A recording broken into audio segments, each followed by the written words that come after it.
Welcome back. Today we delve into a crime drama film from 2002, Fernando Meirelles and Katya Lund's City of God. Spoilers ahead. Watch out and take care. The movie begins with a wild chase. A chicken escapes, and a group of shouting boys runs after it. Rocket, who wants to be a photographer, sees a chance for a great picture that could start his career. But another boy doesn't believe in him, making fun of his idea. Rocket then says he wants to stay away from the dangerous people in their area. The chase gets more intense. Someone yells a warning: if Little Z catches you, he'll kill you. Little Z is a very mean and well-known person in the City of God, and everyone knows crossing him means death. The chase suddenly ends when the police arrive. As the police shout orders, Rocket thinks about how dangerous life always is in the City of God. The boys soon realize the police are actually after them. Rocket explains that this kind of danger has been a normal part of his life since he was a small child. The film then jumps back to the 1960s, showing a tough neighborhood where young boys play football. One of them is told to get the ball. We see a young Little Z, known as Dadinho back then, bossing another boy around to pass him the ball. When the boy refuses to give it up, a fight starts. Dadinho quickly backs off from that argument and turns his attention to Rocket. Another boy, Benny, jokingly tells Rocket to stay away from Little Dice, pointing out his already bad reputation. The game ends, and we meet Shaggy, a person Rocket will often talk about in his story. Rocket introduces us to the Tender Trio: Shaggy, Clipper, and Goose. He mentions that Little Dice and Benny are often with them. Young Rocket admits he isn't as brave as his brother, Goose. The scene shifts to the Tender Trio getting ready to rob a gas truck. Someone signals for the truck to stop, and the robbers demand money from the driver. Goose is amazed by how much money there is and asks for more. Clipper then threatens the driver. Suddenly, the police arrive, and everyone scatters. Shaggy shouts for Goose, who throws the football to Rocket. Rocket tells us what he first thought of the trio. Goose gives Rocket some money, telling him to give it to their father, but not to say where it came from. The story explains that people initially had high hopes for the City of God, despite its very difficult living conditions and the government ignoring its problems. Next up, the scene shifts to the Tender Trio, chilling and talking about their recent gas truck job. Goose complains that they didn't get much money. Little Dice pipes up, saying they need to do things his way. The older boys laugh, dismissing him as just a kid, probably drunk. They had no idea that this young boy would grow up to be the most notorious gangster in the city. One of them asks Little Dice to explain his plan. Little Dice lays out a plan to rob a motel, stressing that they need to be smart, not just violent. That night, the trio moves in on the motel. They leave Little Dice outside, his job to shoot at a window if he sees any cops. The trio goes from room to room, grabbing whatever they can find: gold, watches, money, rings. Suddenly, a gunshot breaks the silence, and a wild getaway begins. They steal a car and speed off. Goose looks around, trying to find Little Dice, but he's nowhere to be seen. The others don't know it yet, but the little boy has his own agenda.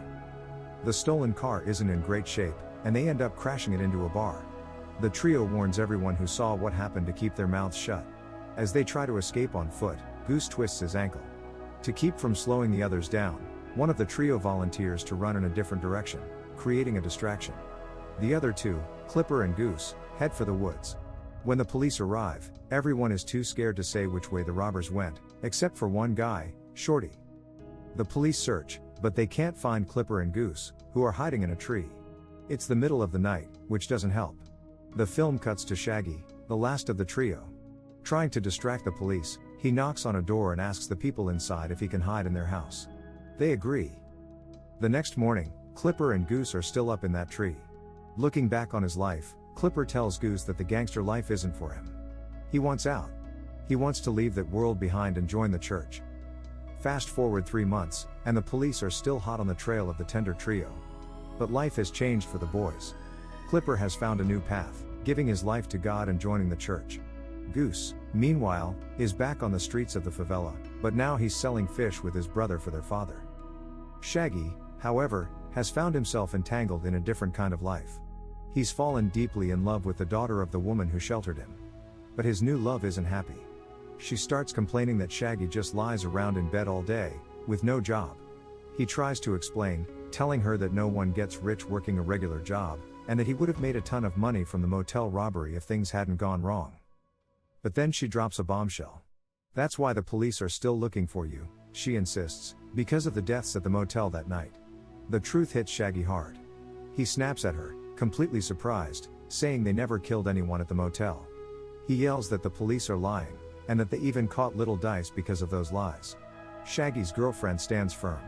She tells him she's leaving, and she's not about to have the father of her future kids be a criminal. Not unless he comes with her to run away and start fresh. Just when you thought Goose had turned a new leaf, selling fish and living a normal life, disaster struck. He was caught in a compromising position with Shorty's wife, a well-known gangster in the favela. Naked and humiliated, Goose bolted, running straight to his younger brother Rocket to borrow some shorts, desperate not to run through the streets exposed. Meanwhile, Shorty, enraged, beat his wife to death. Then, he went straight to the police and reported Goose. Unable to find Goose, who was now on the run, the police grabbed his younger brother, Rocket, instead. They dragged him to his father's house and searched everywhere, but Goose was nowhere to be found. In another part of the city, Shaggy's escape plan was falling apart. He and his girlfriend hijacked a car with the driver still inside. But when they tried to leave, the car broke down. They had to push it. As Shaggy pushed, the police appeared as if from nowhere. He was shot while trying to get back into the moving car, hit by one of the police bullets. Injured and unable to climb in, Shaggy decided to run, but he was quickly caught and shot on the spot by the police. Rocket knew then, the story of the Tender Trio was coming to a brutal end. Years later, the narrator takes us a little into the future. He's trying to buy a joint for his high school crush when, suddenly, he's caught in the middle of a gang face-off. His dealer, Blackie, who was also his high school classmate, was staring down Little Z. Turns out, Little Z was the same young Little Dice from before. He had always dreamed of being the boss of the City of God. Rocket then revealed the dark secret. It was Little Z who had killed everyone at the motel that night. He had slaughtered them all and then ran away from the city. And he was the one who killed Rocket's own brother, Goose. He was the true force behind the Tender Trio's downfall all along. After the motel massacre, Little Z fled the city with his close friend Benny. They started from nothing, hustling for scraps. Along the way, he killed many, committed terrible acts, and snatched control of countless drug businesses in the ghetto, one by one. This was now his town. Little Z's rule as the drug boss brought a strange kind of peace to the City of God. There were no more shootouts, since he had killed all his enemies. Everyone felt safe buying drugs in the city, people even drove in daily just to trade. Everyone was happy, addicts multiplied, and Little Z grew richer. At this point, Little Z had only one competitor left, Carrot. Little Z had spared Carrot's life during his takeover only because Carrot was Benny's friend.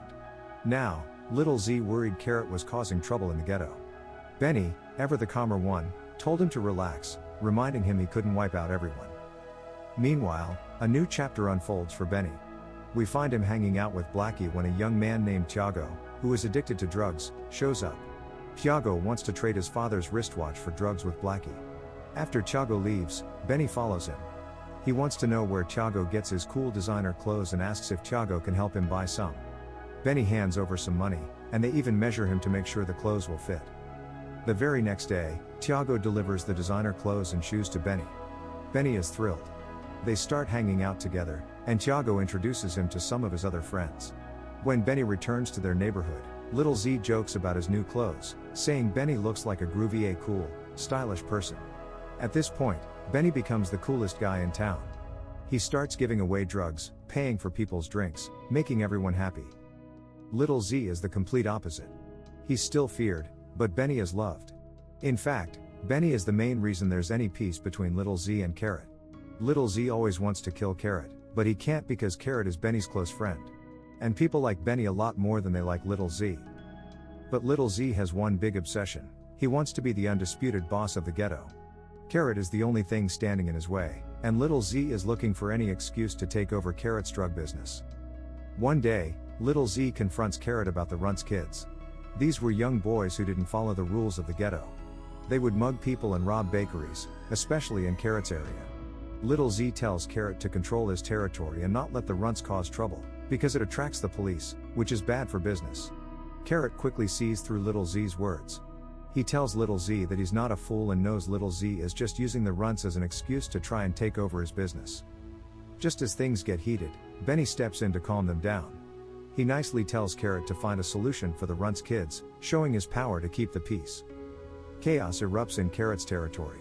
In the next scene, the Runts kids are causing havoc in a bakery. They smash everything, steal the owner's money, throw things at him, and ruin his property. Since Little Z is now the boss of the city, the bakery owner goes straight to him to report the damage. Hearing this, the boss gathers some of his gangsters and other kids from his crew. They set off to confront the Runts.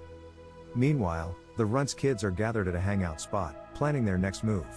Some suggest robbing a bank or a supermarket. But their leader insists those are small jobs, drugs are where the real money is. Others argue that it takes too long to get to the top in the drug game, starting as a delivery boy. Another Runt chimes in, saying you have to wait for an older guy to get killed before you can move up, and they aren't ready for that. Then, one boy declares he's going to do what Little Z did. Just at that moment, Little Z and his gang appear. The Runts quickly scatter, but some are too slow and get caught by Little Z's boys. Little Z tells the two boys they managed to grab that they will pay for the ones who ran. He gives them a terrible choice, be shot in the hand or the foot. Crying, the boys reluctantly choose their hands. But Little Z, with a cruel twist, shoots them both in the foot instead. Then, Little Z calls over one of his new, young gangsters. He hands the kid a gun and tells him to pick one of the captured Runts and kill him, proving what he's made of. The new kid closes his eyes, pulls the trigger, and shoots one of the boys, then hands the gun back to Little Z. Little Z tells the other captured Runt to run and hide, but to deliver a clear message to his gang: nobody robs in Little Z's ghetto. Under the cover of night, the police are out searching an area, looking for a dead body. They find it, a woman and her child, dead and left in the bushes. One of the officers says, the killer must be from the city of God. And he's right. The scene cuts to Little Z, who is furious, threatening one of his own men, Blackie. It turns out Blackie killed his wife and abandoned their child, dumping them in the bushes. Little Z is raging. Why would you kill your wife in the ghetto? He shouts. He knows Blackie's actions are why the police are now crawling all over their town, which is terrible for business. Just as Little Z is about to kill Blackie, Benny steps in. He pleads with Little Z to let it go, saying it's a family problem and has nothing to do with the ghetto's business. Benny then grabs Blackie and orders him to leave the ghetto right away. Little Z watches, then tells Benny he's too nice, warning that it might cause problems for him later. Benny just shrugs it off, telling Little Z that Blackie isn't worth the trouble. Leaving the house, Benny tells Little Z he's going to visit his girlfriend. But Little Z reminds him they still need to deal with Carrot. Benny, looking back at Little Z, simply says, "You need to get a girlfriend." During his visit, Benny's girlfriend tries to convince him to leave the ghetto life behind. She paints a picture of a peaceful life somewhere far away, with a farm, filled with love. Benny buys into this dream. He agrees to go with her, ready to leave the city of God for good. Then, the scene shifts to a massive celebration. Little Z is getting ready to attend Benny's farewell party. And what a party it is. Because Benny is so well liked, the place is packed. Gang members mingle with the soul crowd, religious folks dance beside the samba crowd, and all the groovy people are there. At the party, Little Z tries to ask a girl to dance, but she turns him down, saying she came with someone else. Furious at being rejected, Little Z storms over to where Benny is sitting with his girlfriend. He tries to convince Benny to stay, to not follow a bitch and abandon everything they've built. Little Z even promises that they'll take over Carrot's drug business, and Benny will be the sole owner. But Benny stands firm. He insists it's his time to leave, and besides, the bitch is his girlfriend. He also makes a point of saying that Carrot is a good person, and not everyone is a motherfucker like Little Z thinks. Pained by Benny's rejection, Little Z takes out his anger on the boyfriend of the girl who turned him down earlier. He spots Ned, the boyfriend, having a good time dancing with her. Little Z charges at him, points a gun, and commands Ned to strip off his clothes. It's a move meant to embarrass Ned in front of his girlfriend. Little did Little Z know this was going to lead to his death in the ghetto. Elsewhere at the party, Tiago brings a friend over to Benny. This friend wants to trade his dad's camera for some cocaine. Benny initially shrugs it off, saying he doesn't need it. But his girlfriend, who used to date Rocket, suggests Benny give the camera to Rocket as a gift. After getting the camera, Rocket is thrilled. But his happiness is short-lived.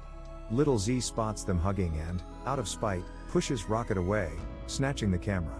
Seeing this, Benny tries to get the camera back from Little Z. They start to drag and argue over the camera. Suddenly, a gunshot rings out, and Benny falls dead. This isn't just a death, this is the beginning of war. It turns out, Blackie, one of Carrot's gang members, was aiming to kill Little Z at the party. But because Benny and Little Z were fighting over the camera, the bullet hit Benny by mistake. Realizing the terrible mistake he just made, Blackie goes straight back to Carrot to report what happened. Carrot knows that with Benny dead, the most loved guy in the city of God, only a miracle can save his business from being taken over by Little Z. It is now a full-blown war. Carrot immediately shoots Blackie dead for his huge mistake. But then, a miracle happens for Carrot. Little Z and his gang are seen heading down the street towards Carrot's house to kill him and his crew. But on their way, Little Z runs into Ned's girlfriend, the same girl who rejected him at the party earlier. Still bitter about the rejection, Little Z taunts her and tells her to give him a kiss. She rejects him again. From a distance, Ned sees what's happening and quickly meets his girlfriend on the road. They hug and kiss. Little Z, still angry that he can't get a woman he likes without paying or using force, while handsome Ned easily can, loses his temper. He proceeds to harass Ned right there in front of his girlfriend.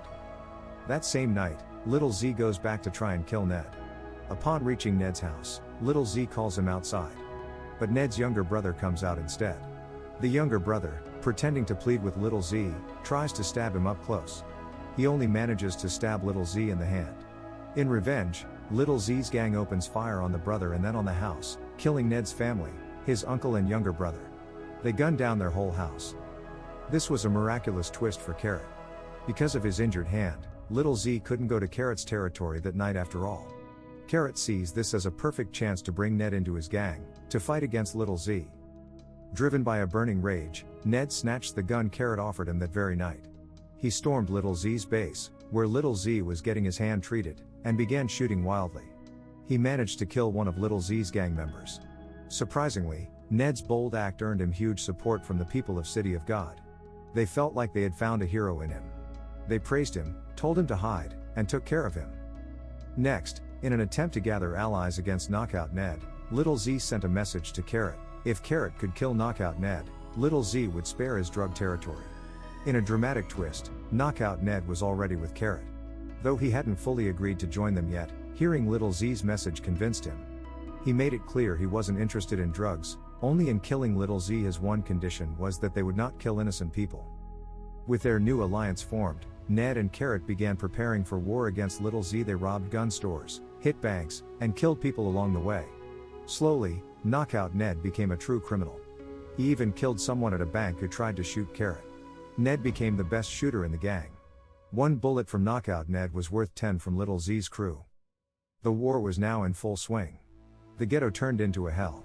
Guns blazed every minute of the day. What should have been a quick revenge turned into an all-out war. The ghetto was ripped apart, movements restricted, as if they were living in a war zone like Vietnam. People started choosing sides, more and more signing up to die. Kids joined each gang for different reasons. One kid who joined Carrot's side, named Otto, said he was there to kill the person who murdered his father. This boy would become the unexpected end of Knockout Ned. A year passed, and the war kept raging. Both sides had forgotten how it even started. The media began to take notice, and the police finally stepped into the chaos. In one fierce shootout, Knockout Ned found himself staring at a young kid from Little Z's gang. Feeling a moment of regret, he hesitated. Suddenly, another kid from Little Z's crew unexpectedly shot Ned in the stomach. Police arrived and arrested the wounded gangster. Little Z, snorting cocaine, saw Knockout Ned being interviewed by the police on TV, his picture on the front page of the newspaper. Little Z became intensely jealous. He wanted to be famous. He remembered the camera he'd taken from Benny at the party. Thiago suggested they call the boy who knew how to take pictures. That boy was Rocket. Rocket arrived and took many photos. Little Z loved them. He gave Rocket money to develop the pictures and even let him keep the camera, remembering that Benny had always wanted Rocket to have it. Rocket was overjoyed and rushed off to develop the photos. The next day, when Little Z saw himself on the front page of the newspaper, he was ecstatic. He declared that the newspaper had finally acknowledged the true boss, and told Rocket to keep taking more pictures during the war. In another scene, Carrot was helping Knockout Ned escape from the hospital. He paid a nurse to distract the security guard. With Knockout Ned back out, and Little Z buying more weapons, the war showed no sign of ending. But Little Z started to have a problem. He was running out of money for his weapons. The war was draining him dry. He told his dealer to leave the guns and run away without getting paid, even threatening his life. This was a huge mistake. The dealer was just a salesman, and his suppliers were going to get revenge. And they did. Corrupt police, trying to clean up the mess without drawing suspicion, first killed the salesman. Next, Little Z, desperate, was seen recruiting some kids. They were the runts, the same kids whose crew members he had killed earlier. He handed them guns and told them to support him against Carrot. This was the beginning of the end. We arrive at the final battle. Little Z and his gang were chasing some chickens when they were confronted by the police. Realizing they were outnumbered, the police backed off and sped away.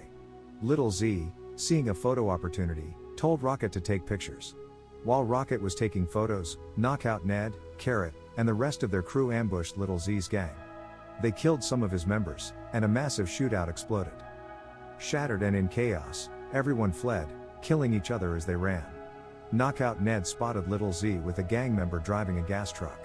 He shot the driver, bringing the truck to a halt. In return, Little Z shot another of Knockout Ned's crew. The crew member who was shot happened to be Otto, the boy who had joined them to get revenge for his father's murder. Knockout Ned, trying to save the wounded Otto, asked him why he joined this stupid war. Just then, Carrot rushed over to tell Knockout Ned that Little Z's truck had crashed and Little Z was hit. Seeing a chance to avenge his family, Knockout Ned hurried away from the wounded Otto, promising to return soon. But tragically, as Ned ran, the wounded Otto picked up his gun and shot Knockout Ned dead. It turns out, Otto was the son of the bank manager whom Knockout Ned had killed at the bank while trying to shoot Carrot. Otto had cleverly joined Knockout Ned's crew, believing it wouldn't raise suspicion about his true plan to avenge his father's death.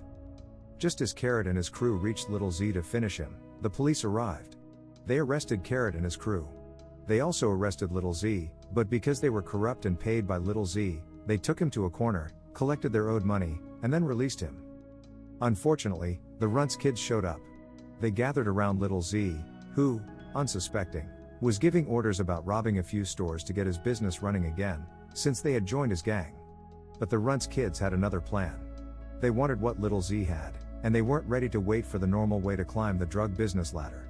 They wanted to take it over, just as Little Z had built his empire. They killed Little Z in revenge for their friend who he had murdered. They took over his business. The movie ends with the Runts kids talking about how they were going to make a list of all the gang leaders they would kill in the city of God to take over their business. Make sure to subscribe, and turn on notifications to get more videos like this. Thanks for watching.